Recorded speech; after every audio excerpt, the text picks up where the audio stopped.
Okay, let's do this commercial for the Skyway Love Train Community Block Party. Oh, absolutely. Love this event. Me too. Take one. Yeah. Oh, what's that? You know what, Jake?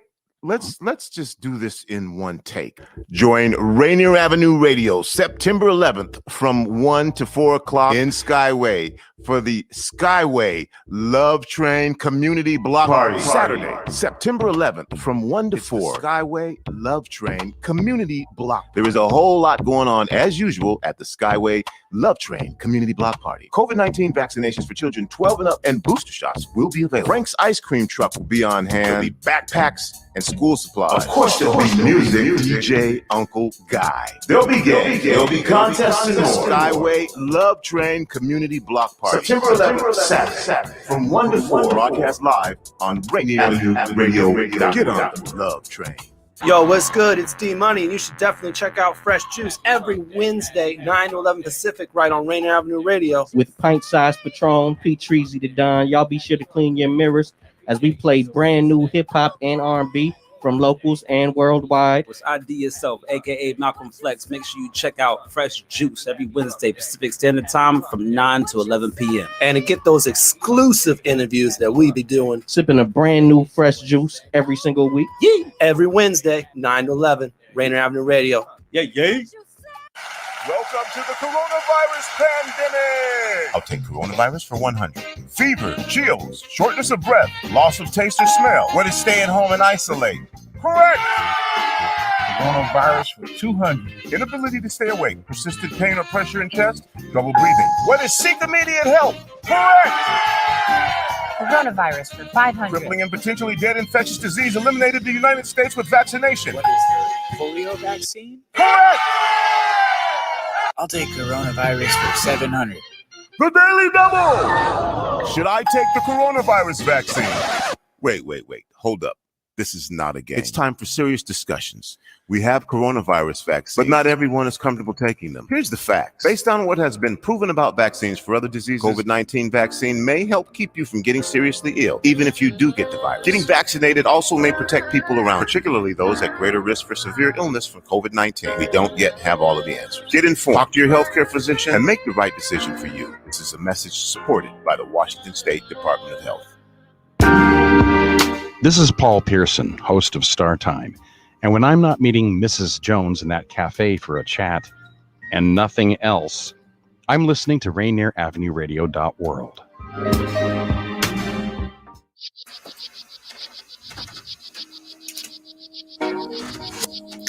Welcome to Rainier Avenue Radio.world. It's me, Tony B, and this is our special broadcast of the impacts of the coronavirus on South Seattle and surrounding communities.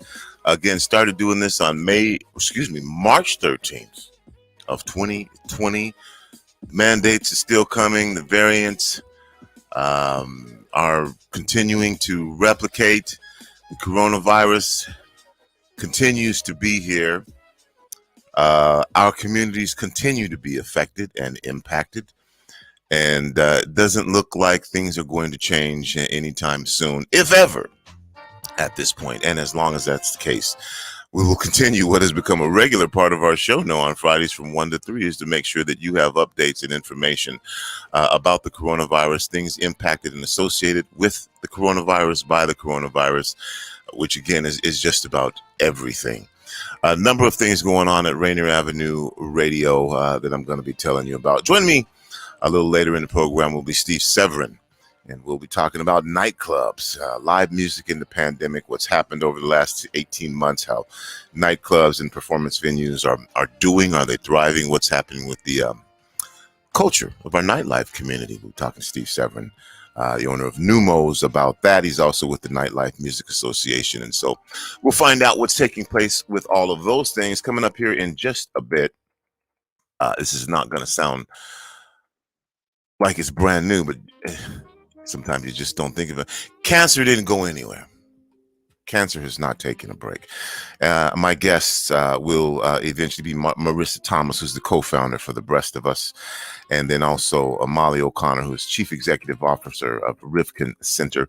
This is Ovarian Cancer Awareness Month, and October is Breast Cancer Awareness Month. So looking forward to having these conversations. Later on tonight at 5 o'clock, we've got a double header for you. The Rainier Beach Vikings will be taking on Eastlake in high school football. And then also following that, Roosevelt Rough Riders will be taking on the Ballard Beavers in high school football. Good to have high school sports back. Tomorrow, we'll be broadcasting live from the Skyway Love Train Community Block Party. And that's really looking forward to that. That should be a wonderful time as well. For those of you who are interested in getting a vaccine, you can get a vaccine there. If you need a booster shot, you can get a booster shot there. You'll also be able to find out information on lead poisoning. And that is a big concern right now. We'll have more information for you and keep you aware of that. So just a lot of things planned for this particular weekend. For those of you who normally come by 810 our studios for our free food giveaway, and we see regulars and we see new folks come by. Unfortunately, that's not going to happen this week. We've also introduced a partnership with Clean Green. So we're giving you fresh produce that is harvested on Thursday, comes here, and we give it away to you on Saturday. You name it, collard greens, carrot, just fresh, incredible produce that we have here. But unfortunately, everything that we normally do, including the meat, and we really do it up. We won't be here this particular Saturday from 11 to 2. So I'm sorry. We'll be back again every week like we normally are. Just this particular Saturday, we won't be here. Right now, I would like to welcome both Marissa Thomas and Molly O'Connor to our special broadcast of the impacts of the coronavirus on South Seattle. Welcome to both of you. Thank you for joining us. Hey, Tony. Thanks. All right. Molly, Marissa, Molly, I'm going to start with you. I had initially contacted you, and you brought Marissa into this conversation. As I mentioned before, cancer did not take a break. It did not take the pandemic off. It did not isolate. Because there's so much taking up the oxygen in the room, there are a lot of things that we were already afflicted with and folks were suffering from that we didn't hear about. And we're going to hear about some of those things today. I'll start with you, Molly. Why don't you tell us a little bit about Rivkin, what Rivkin is, and then a little background information on yourself. Great, thanks. Well, Rivkin has been around in the Seattle area for about 25 years and primarily, first created to fund ovarian cancer research. But in addition to doing that, funding research here in the US and internationally now, we also educate thousands of people every year to prevent and detect both breast cancer and ovarian cancer as early as possible, because we know early detection saves lives. As for me, I am the newish CEO of Rivkin. I started in June.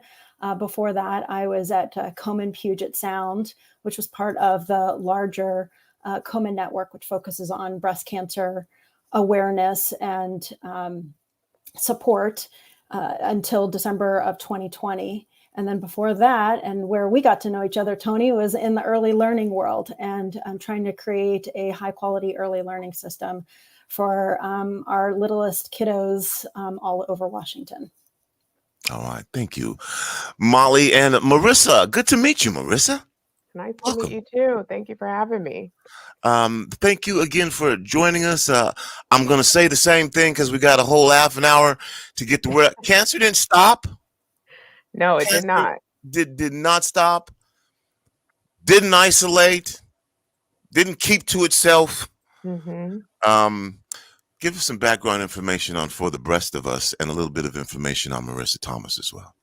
Sure. So again, my name is Marissa Thomas. I am a breast cancer survivor. I was diagnosed in November of 2015 at the age of 35 with stage 2 breast cancer.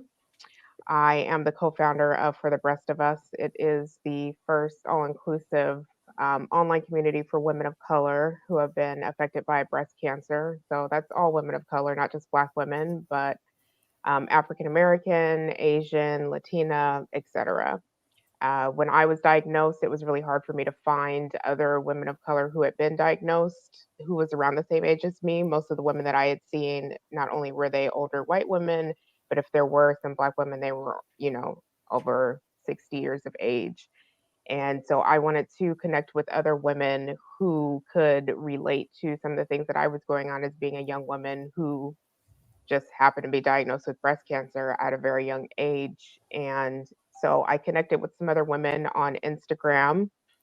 And one of the other women in particular, her name is Jasmine Sauer. She is the other co-founder for The Breast of Us. Her and I just got to talking and said, we can help change not only just some of the statistics, but being able to have a community where women like ourselves can come together and, share stories, share resources, ask different questions that you may not can ask to somebody. And so that's how we developed For the Breast of Us. We originally launched in May of 2019, which seems so far ago, even though it was 2 years. And, from there, we started out as a website for blogs where women could write their stories and just express themselves in any way possible. And now it has turned into a larger organization, which I am proud to be a part of. Awesome. Thank you. I'm going to be letting the both of you do most of the talking. I'm just going to try and get out of the way and let you share information. My one caveat, since we're talking about cancer, and again, this is often something that still today folks don't want to talk about. And I know the reasons why. And, Molly, you kind of watched me go through this process of being about 225 pounds, working out every day. And before we started to turn this thing around, because I had prostate cancer, I was about 140 pounds and really couldn't even get out of bed. So glad to be having this conversation. Molly, Marissa, either one of you, but let's start this conversation. Let's have an open, honest, frank conversation. I mentioned this was the Ovarian Cancer Awareness Month. And let's start with an explanation. And this, Molly, maybe you, Marissa, maybe you're going to handle breast cancer, however y'all want to do it. I'm just going to get out of the way. What is ovarian cancer? Who gets it? Can you catch it? Is it something that is hereditary? Are there things that you can do to prevent it? Are we in any better position now than we were 20 years ago, 10 years ago? Ovarian cancer. Let's talk about it. Go ahead. Yeah. You're asking all the good questions. So, we often talk about ovarian cancer and breast cancer together because they are often linked. So it's great that you have both of us on here to kind of tag team this conversation, because we really shouldn't talk about one without talking about the other. More than 2 million people a year will be diagnosed with ovarian and breast cancer worldwide. And I say people, not just women, because men can get breast cancer. Trans men who still might have their female body parts need to keep an eye on this, and could also develop ovarian cancer if they still have those reproductive organs inside. Ovarian cancer is the deadliest still gynecological cancer. Breast cancer is the most diagnosed. So over a person's lifetime, there's a 1 in 8 chance of developing breast cancer.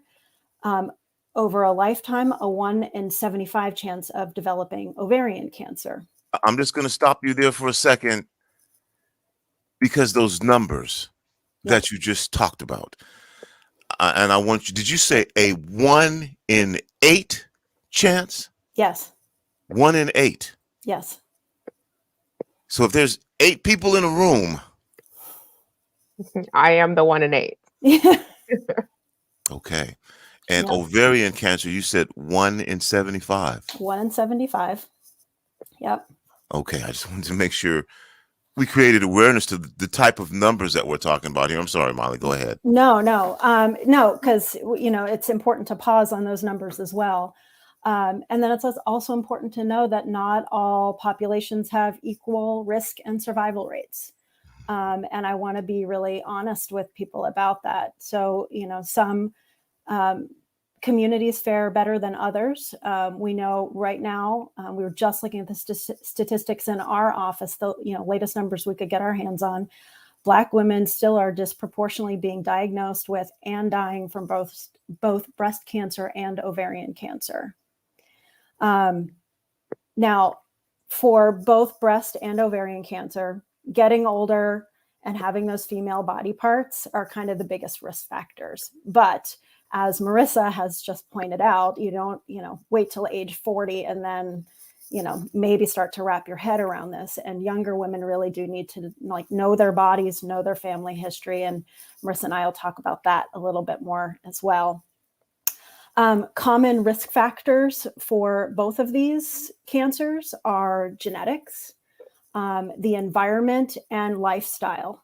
And a lot of that is pretty much out of your control. You can't control the amount of stuff in the air, in the environment, or, in the building that you work in. Some people really don't even have control over their lifestyle choices because they might be in a food desert, or, experiencing poverty, or they have a lack of safe space to exercise in. So, I want to take that into account. And then other risk factors would be just inequitable access to our healthcare system, discomfort, distrust in the healthcare system.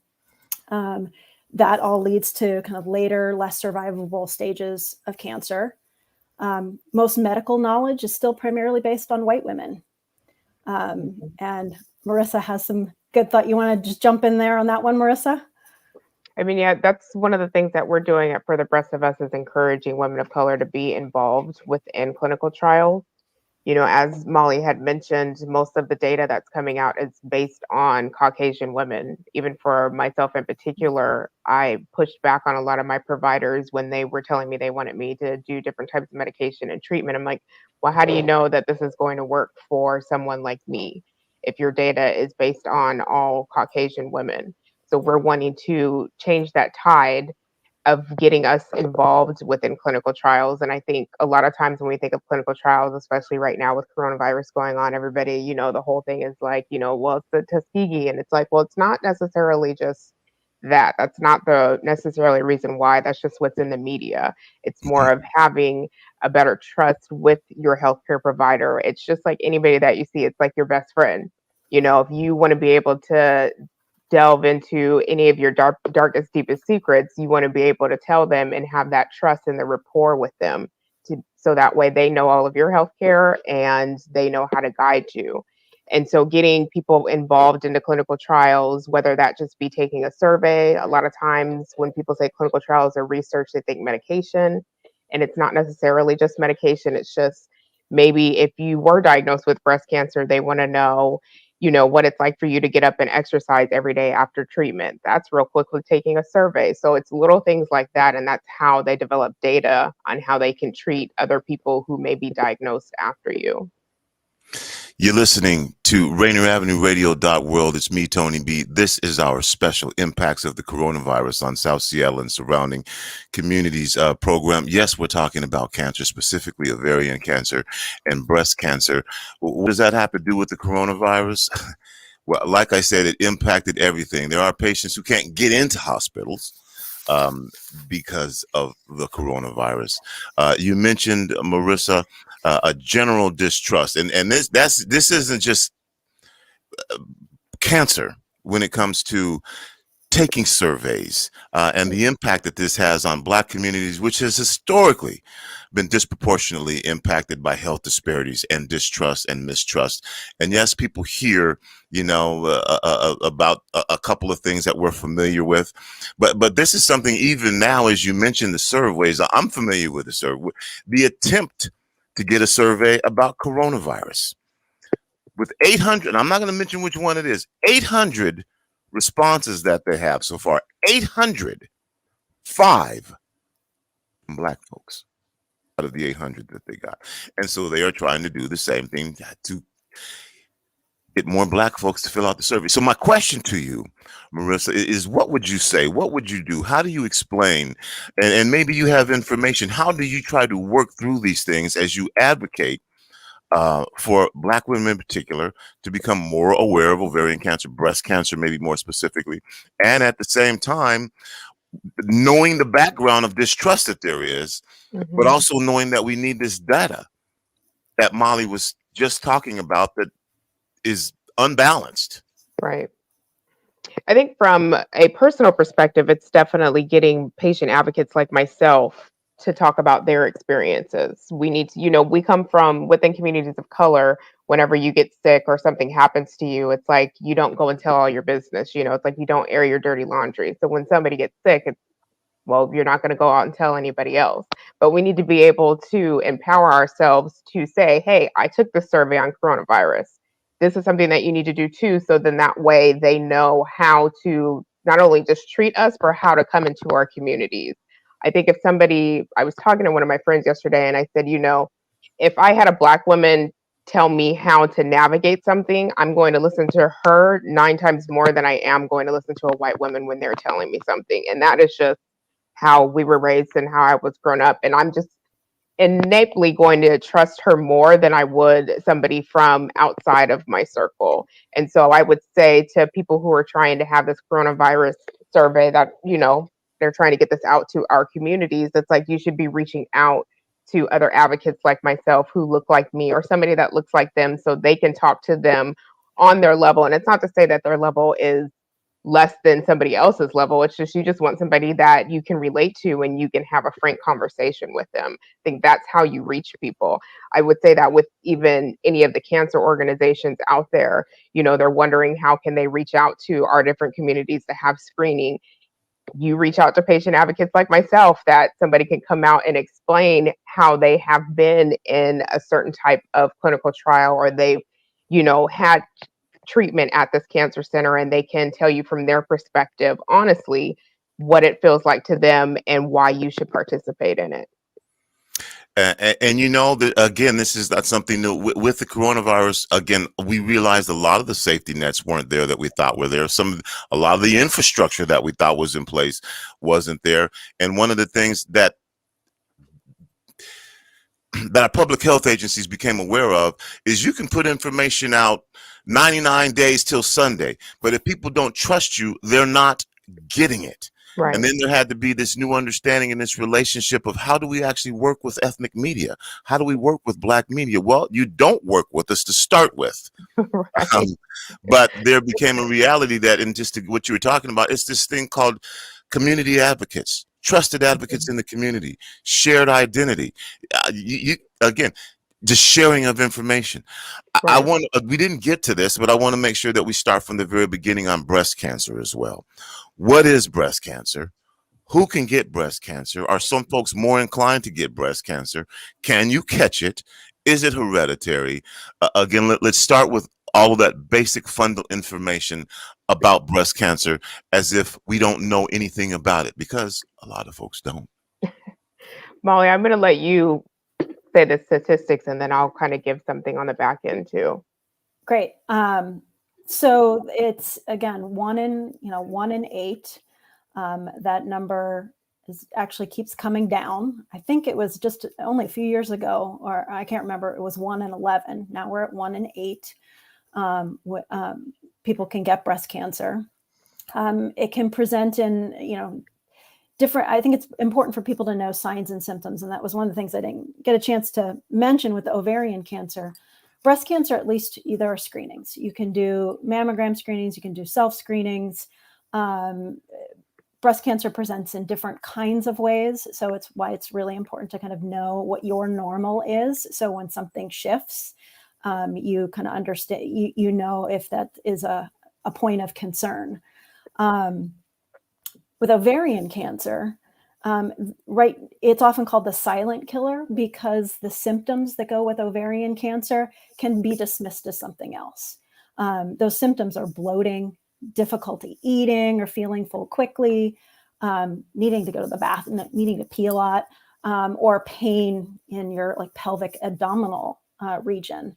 And so the thing to kind of be aware of with ovarian cancer is if those symptoms persist for 2 weeks or more, get yourself to some kind of medical help. Because again, we've all probably had one of those at some point and it's not cause for concern, but if it lasts for more than 2 weeks, you should go have that checked out. Marissa, do you want to talk a little bit more about breast cancer and Yeah, and I think the biggest thing is, people hear breast cancer and they think there's only just one kind of breast cancer when there's many different types of breast cancer. Even with what Molly was saying, it's definitely knowing yourself. Like I was diagnosed at 35. At 35, you're not even eligible to get mammograms. And so I found the lump myself. And so being able to advocate for myself and calling my doctor and saying, hey, I found a lump, like I know that my breasts weren't lumpy. So for me, that was already a red flag of like, okay, something's off. I don't know what it is, but let me figure out what that is. And, I'm sure people have heard it before and we can keep saying it. You're definitely your best advocate. Your body's kind of like your car. Like you're the only one that's driving it. You're the only one that knows something's off. Nobody else is going to know if they get in your car or drive in your car if something is off.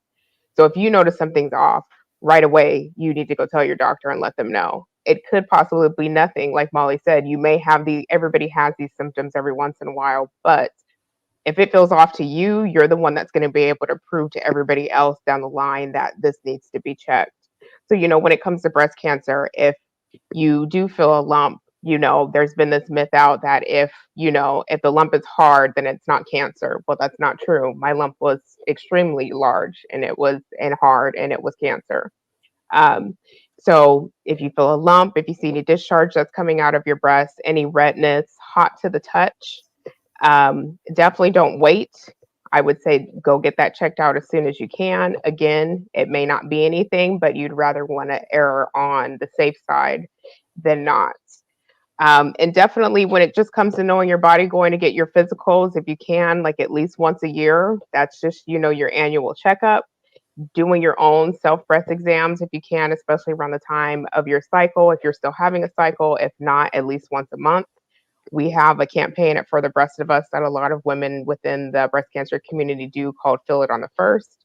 So that's just a reminder on the first of every month to go on ahead and do your breast exam. So if you can remind yourself, I will say, and I'll be honest, I never did a breast exam like that, but I also knew my body. Like I know the way how my breast felt or my body felt to be able to say, okay, something's off. So let me go and get this checked. You know what? We're almost out of time. and this is great information, but I do want to get a couple things in here really quickly. Thank you for both. During this pandemic, we've been isolated, we've been locked down, hospitals have been surging. Do you have information about what's been happening with folks who have contracted ovarian breast cancer during this time?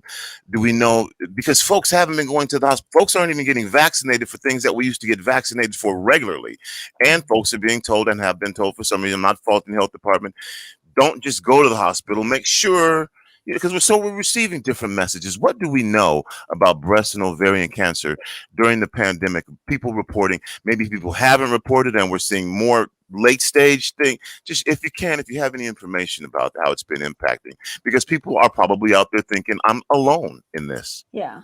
Mm-hmm. Well, we've had 18 months now of a really difficult time for people who are already actively in treatment with cancer, or they've discovered something, or, they've put off their screenings and other exams in the meantime. As we know, everything kind of shut down and began serving COVID in March.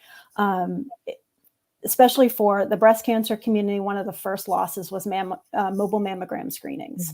Mm-hmm. And they go into community with trusted messengers, with those people that are so important that Marissa was talking about, that people will more likely listen to than maybe some doctor in a medical facility somewhere else. So that disappeared for a long time. We had people who lost their jobs and therefore their health care. People just afraid to go in anywhere for fear of catching the virus. So maybe they wanted to go get help, but they were afraid to. And then I had an oncologist tell me just this week. So we were doing a little bit better for a while. But then because of the unvaccinated population now taking up beds in our hospitals, he's having a really hard time treating his cancer patients. So we're not out of the woods yet. And I'm really concerned because we do know that early detection and early treatment leads to a better survival rate for people. And that is what we're sacrificing right now. I'm going to have about 20 seconds, unfortunately, for both of you, but I want to give both of you an opportunity for final words here. Marissa, I'll start with you. Anything you want to say in about 20 seconds to our audience right now? Definitely just know your body, do your self-exams if you can, and, come and check me out on For the Breast of Us at breastofus.com, or you can find us on any social media outlets, and you can see some of the work that we're doing within the breast cancer community, especially for women of color. And Molly? Visit us at rivkin.org/awareness. Learn a little bit more. Sign up for a free workshop that we're doing, virtual workshop that we're doing, where you can get even more information about breast and ovarian cancer. And I'm thinking about this a lot lately. Be brave. We can share a lot of information with you, and we all know what's best for us, and we all know things. But when we're scared, we make different choices. And nobody wants a cancer diagnosis, but cancer doesn't go away on its own. So the sooner you see somebody, the better. And so I'm going to leave it at that. Be brave. Yeah, like just to repeat what you said, cancer didn't go away on it, and it didn't leave during the pandemic. So, again, thank you for providing this opportunity to create awareness. This is Ovarian Cancer Month. October is Breast Cancer Awareness Month. We'll keep in touch with you. Thanks for the work that you're doing, and just appreciate y'all. Coming up next, Mr. Steve Severin will be joining me. We're going to talk about the nightlife situation and what's been taking place. We're open, we're closed, we're open. Mask up, don't mask up. Check for vaccines. Oh, man. You're listening to Rainier Avenue Radio World. This is our special Impacts of the Coronavirus on South Seattle and surrounding communities. We'll be back with our guest, Mr. Steve Severin, owner of Neumos, and a bunch of other stuff I'll tell you about as well right after this. No, you can't get enough of Rainier Avenue Radio World.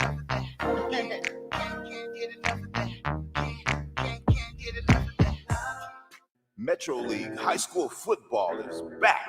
You tackles off to the races. He could go all the way. He could go. Touchdown. The return of Metro League High School football, Friday and Saturday nights on Rainier Avenue Radio. Makes a stutter step inside, breaks a tackle. He's going to take it all the way. He's going to take it all the way on the sideline. Exciting Metro League football live on Rainier Avenue Radio World. It's back. This is Big Poppy, host of Jazz from the Cabinets.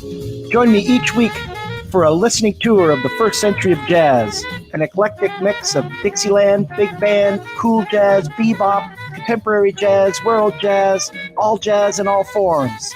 That's Jazz from the Cabinets with Big Poppy on Rainier Avenue Radio, streaming worldwide on RainierAvenueRadio.world.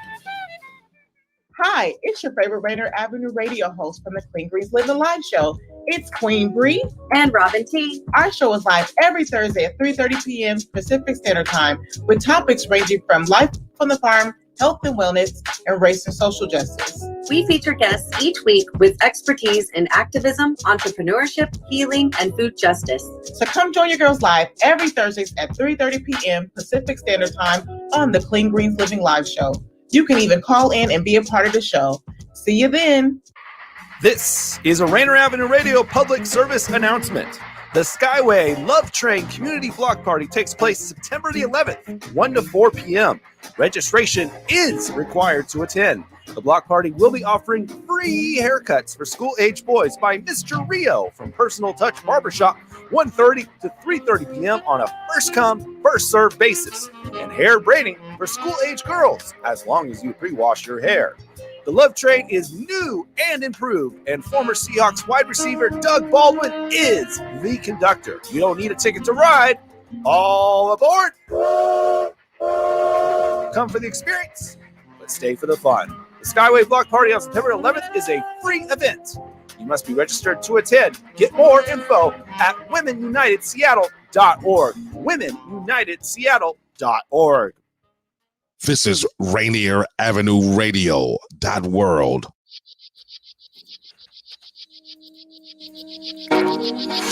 Welcome back to Rainier Avenue Radio .world. It's me, Tony B., your host, and you are listening to the impacts of the coronavirus on South Seattle and surrounding communities. We started off South Seattle just because our community wasn't getting the information and the messaging that we needed in the crisis for our survival. Quickly, we learned that there were communities also that were having the same issues, and it was better for us to figure out how we could all do this, because some of the infrastructures that we thought were in place weren't really there. Some of the safety nets that we thought were in place weren't really there.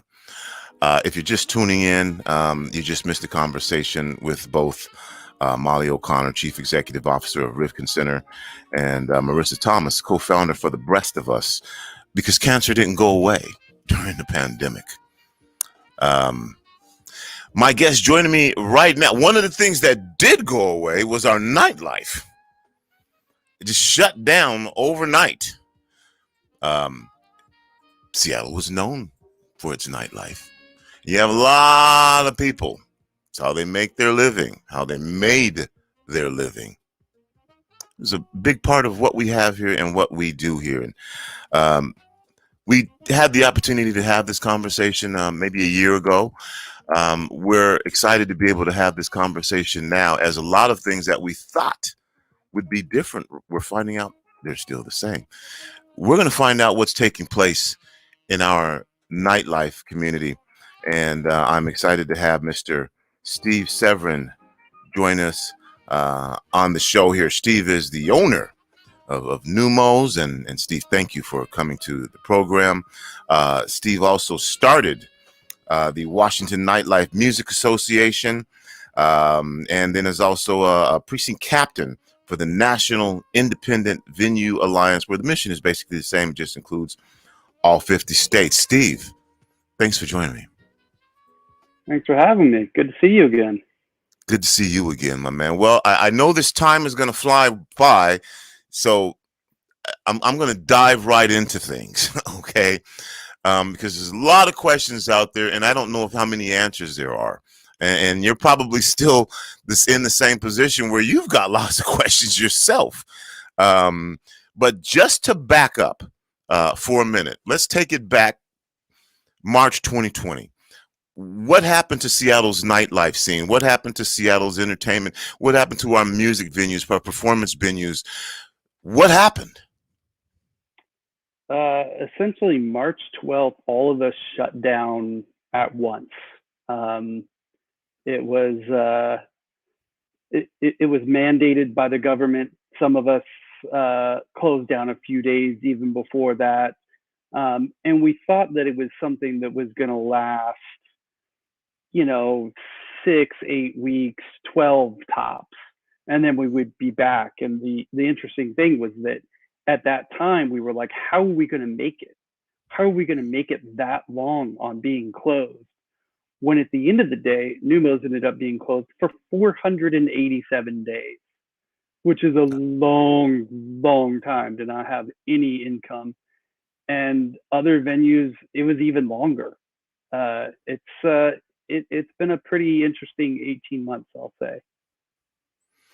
Now, obviously, in addition to people going out and having fun, there are people who that was their job, that was their employment. What happened? What happened with all those folks?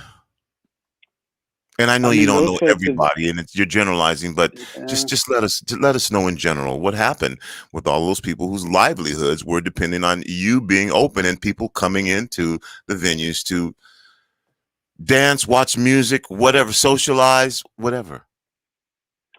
I mean, there was a lot of, as people were calling it, pivoting, where I would have sound engineers who have toured the world with bands, and they're stocking groceries at Safeway from 10 p.m. to 6 a.m. because they need money. They still got to feed their families and pay the rent and all that stuff.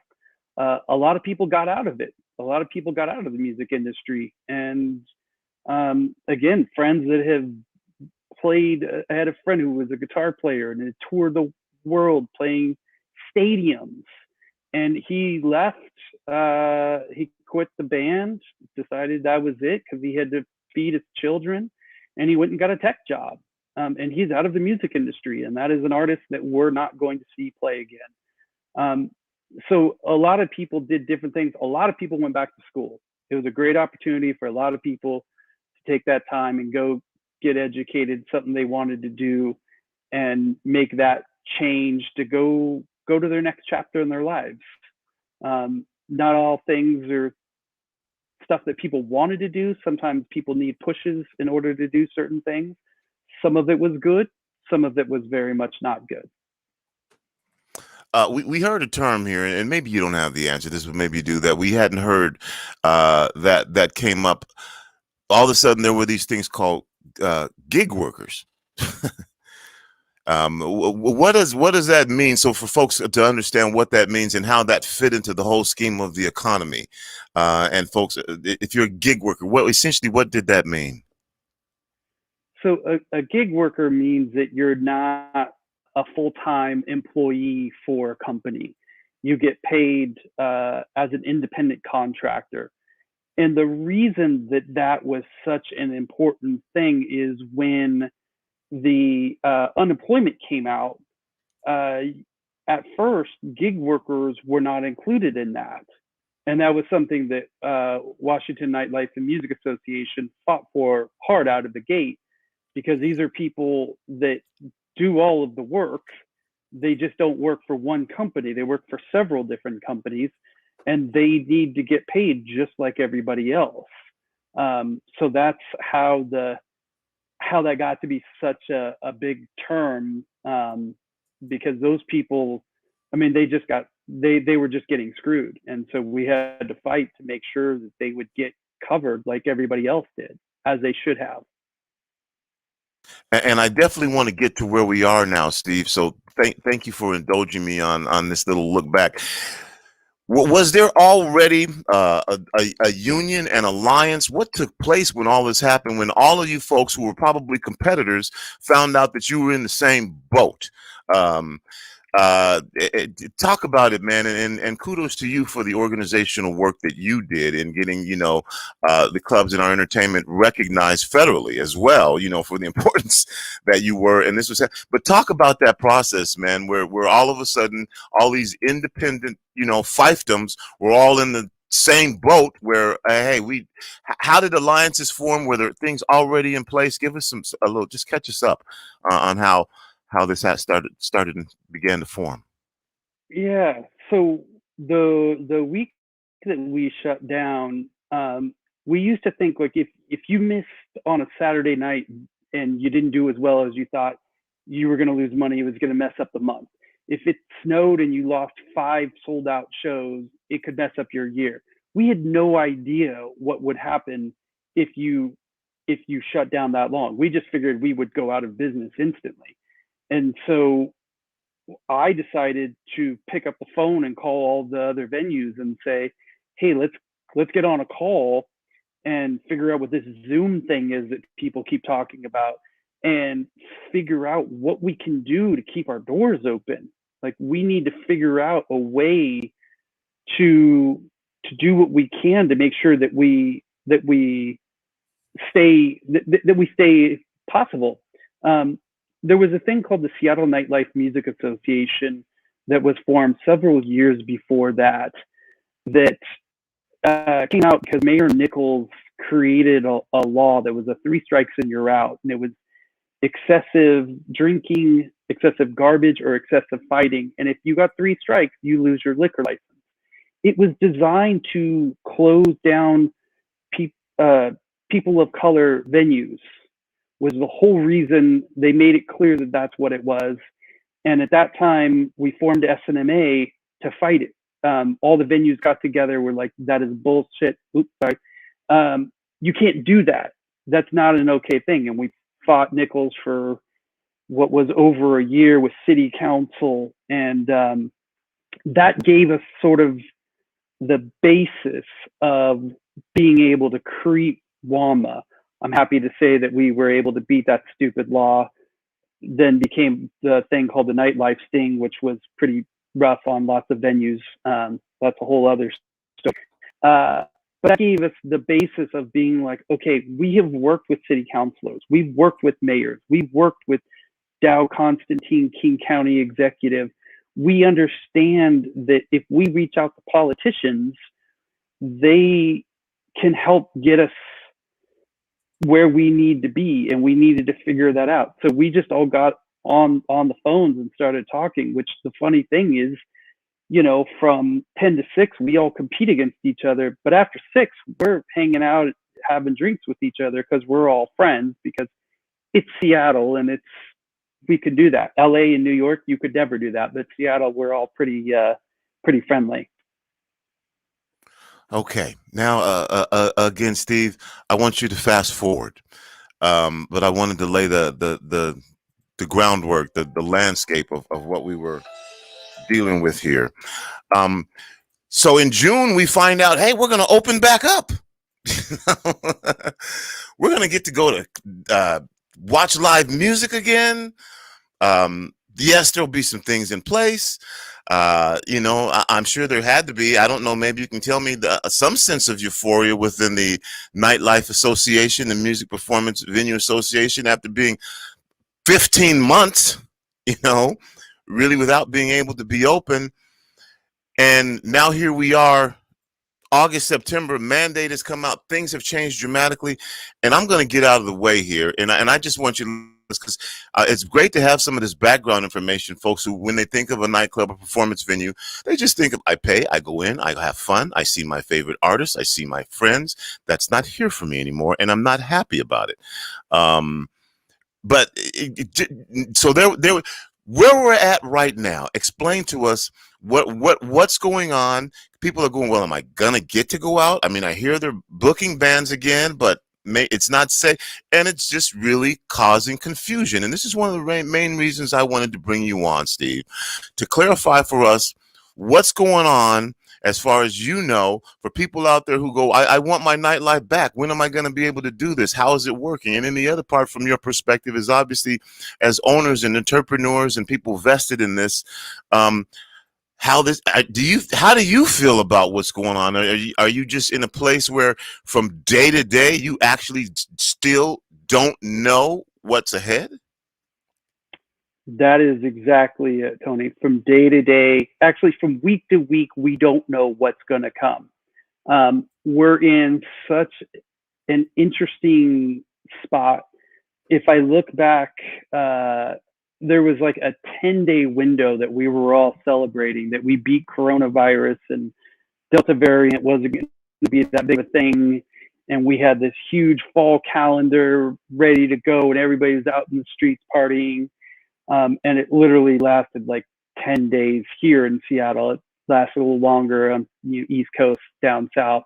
And it was a really big reality check as some of the breakthrough cases started happening more. And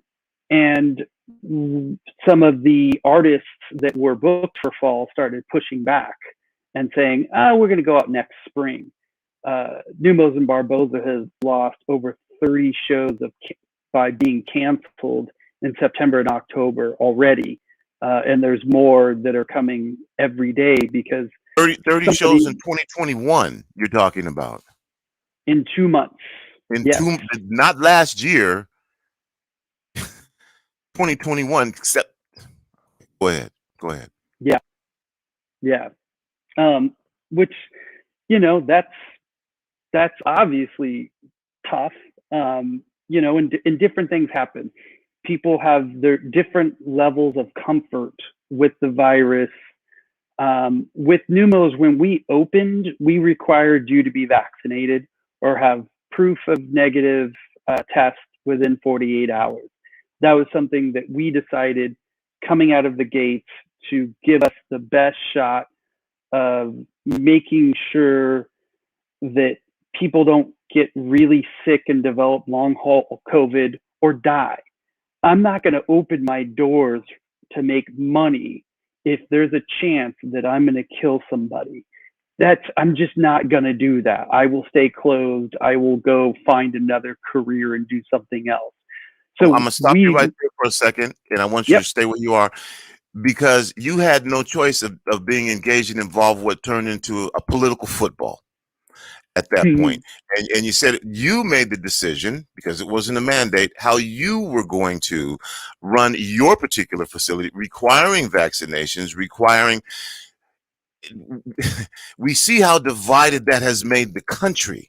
I'm not going to get into it. You can if you want to. But just what was that process like when you said, okay, we're going to have to make a decision? Part of the country's cool with this. Part of the country is very vocal, and not cool with some of the things that you just said. And so I want you to go back to where you were before, but just address that for me, because you said, okay, this is my decision. What was involved in that? What were your thoughts in that? You're going to probably piss some people off. You might lose some customers. Anyway, you tell me how you dealt with just that before you go back to. Yeah, that was sort of one of those things that it was the right decision. And I run a venue because it's fun. It's, yes, it's my job and all of that, but it's awesome. It's what I've always wanted to do. I'm around live music. Knowing that we needed to do something in order to keep being able to keep artists on the road and keep them out and performing for people, that we needed to take really drastic steps. And we knew that if we came out early with it, that other people would follow. We knew by going first, we were going to take heat. We knew that. And the funny thing is that at Neumos, it was fine. We hardly got any pushback at all. At Life on Mars, we got destroyed. I mean, people, they threatened to burn our place down and come and shoot all of us. But the interesting thing is that all of this stuff happened. We got like 200 negative comments on IG in like an hour. And the thing that we noticed was none of them are from Washington. They're all from North Carolina or Alabama or Iowa. They're not our customers. They're just people that like found out about it and decided to pile on. And so I don't really care what they think. That's not my concern. I care about protecting the people in Washington, the people here, the people I've been throwing shows for almost 30 years now. That was my concern, and it was worth it to be able to come out ahead of the curve and say, this is what we're going to do. And then all of WANMA decided to do it as well. All of the Washington venues that are associated with us all came out and were like, yes, we want to do that. And we want to do it behind WANMA because we want the protection, because not everybody was in a position that they could do it. There are some venues that if they would have done that, they would have caught way more heat than I did. And so we gave them a little bit of the cover to do that without having to take so much heat. But it was, that weekend was tough. That weekend was tough. I have family visiting and they were just like, wow, this is what you deal with all the time? It's like, no, this is an anomaly, but so it was, but it was important, I think. This is Tony B. You're listening to the impacts of the coronavirus on South Seattle and surrounding communities. My guest joining is Mr. Steven Severin, co-owner of a number of different amazing live music venues. Neumos on Capitol Hill, also owns Barboza, the Runaway Bar. And then in addition to that, stepped up and took an active role and helped start the new coalition, WANMA, the Washington Nightlife and Music Association, and then is also precinct captain for the National Independent Venue Alliance, where the mission is basically the same. It just includes all 50 states. And I knew this was going to go really quickly, Steve. I just wanted to do that recap as well. And then I know that you would be rather having an interview with me where you're telling about the lineup that you've got and the performers that you've got coming in.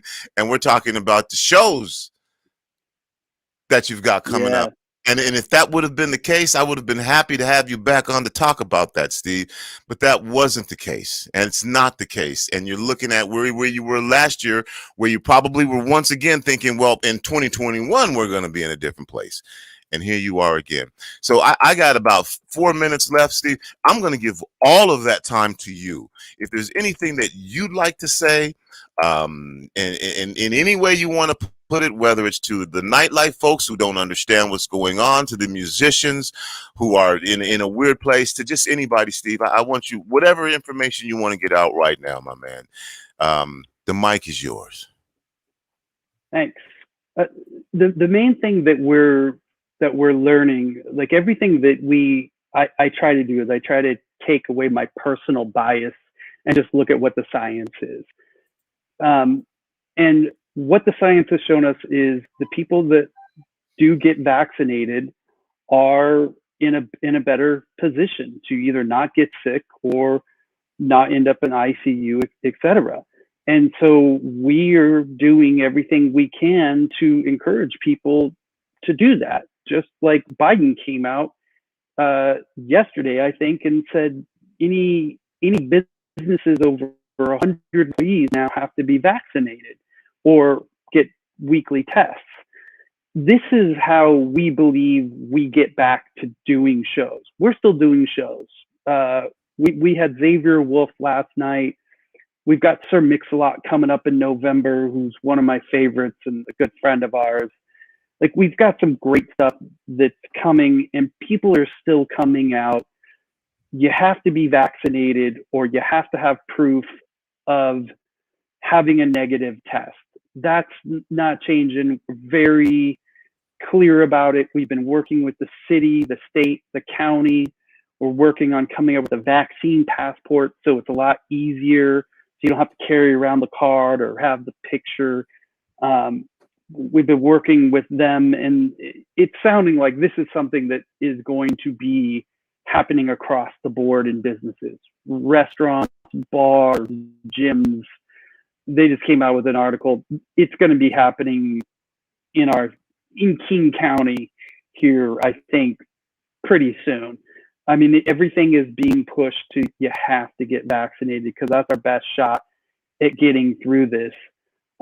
Luckily, because of the Save Our Stages Act that we worked on with NEVA, these venues the venues that were able to stick it out are going to make it through. They were able to get enough money to be able to be closed or to not make money for several months to get to the other side, where hopefully we get back to some type of normalness, whatever that even is anymore. And so the venues are going to be there. We're going to be there. The artists, they got to hang on longer. You know, it's tough for them.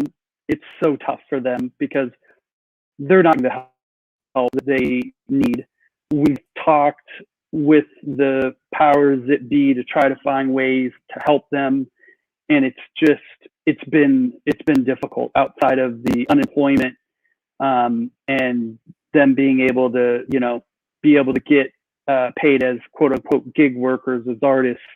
It's been tough, and it's going to be tough for a while, but we need those people who have the passion to create music to stick around and keep doing it and going and doing it in places that aren't normal. Hey, if you can't come play a venue, go play a parking lot somewhere. They've been doing that in Fremont, and those have been awesome. Those have been great. Like, dig in and create other avenues to make it happen, because we just learned the hard way, like, venues might not be here forever. I mean, we could lose some more because people get tired of the fight. It's exhausting. Holy crap. Everybody's so tired as everybody's ready to come back and go to shows, and we're like, we've been working for like 16, 17 months. We want to take a nap. Like, we're not ready to go to the club and party, but that's what we do, because that's what we do. That's what we do. We give people a place to go and let loose and have some fun. So we're still here. You got to show up with proof of vaccination. Most of the venues are back open. The clubs are open. Just got to be smart about it. And we're going to keep fighting and sticking around as long as we can until, it gets to a more normal spot. I guess, again, Steve and Severin. And Steve, I'm not trying to throw another political football at you, but you've got folks out there who are saying, you know what? I'm vaccinated. I can go out. I can be safe. Anyway, I appreciate what you're saying. I just wanted to share with our audience some of the things that are going on in your world, and get an explanation out to us from an insider's perspective about what's taking place. We're going to be, again, moving back into what is essentially called the flu season here, where they anticipate that this is going to amp up again as folks come inside. Stephen, I'm not going to wait another year, man. I think maybe in the next couple of months of the holiday season is things where what's generally festive, we'll have to talk again and see where you're going and how you're doing and how you're making this work. Because at the end of the day, you have no other choice. Either make it work or get out. And that would be an incredible loss to our city, the culture of our city, and of course, the value that entertainment and nightlife and these people that you were talking about who need to hang on much longer, that they provide. So thanks for joining me, Steve. Appreciate it. Thank you. You're listening to Rainier Avenue Radio.world. It's me, Tony B. This is our special Impacts of the Coronavirus show right here. For those of you who are watching us on Facebook and YouTube and Twitch, we're going to ask you to slide over and go to our audio, where you can pick us up. If you've got the app, it's going to be really simple. You can go to our website, Rainier Avenue Radio.world, and check us out. You can go to the TuneIn app and check us out. You can just say, Alexa, Rainier Avenue Radio, and you'll be listening to us. Thank you again. I remind you, football tonight, high school football. Memorial Stadium will be broadcasting starting at 5 o'clock. Rainier Beach taking on Eastlake, 7:45. Roosevelt and Ballard. Then tomorrow, we're going to come to an event. We can't even tell you the address because of the COVID mandates that are in place. So you have to actually get in touch with them to find out where. This is so crazy, Steve. I know you're still here. You have to call somebody to get information so that you can come to a community block party. Community block parties where everybody would just come. But now you actually have to register in order to come to a community. But it's going to be a great time. And for those of you who can't make it, we got you right here on Rainier Avenue Radio.world. We will be broadcasting live from the Skyway Love Train Community Block Party on Saturday. Starts from 1 to 4. We'll be broadcasting the whole event live from 2 to 4. Former Seattle Seahawk Doug Baldwin is the conductor. He'll be leading things. There'll be music, lots of fun. You'll be able to get a vaccine if you want one, or you can get a booster shot if you want one as well. So join us tomorrow virtually at the Summer of Events Love Train Community Community Block Party. All right, we will see you then. We'll be back. For those of you who are on our audio networks, for those of you who are watching us right now, drop over to our audio networks and check us out. We'll be back.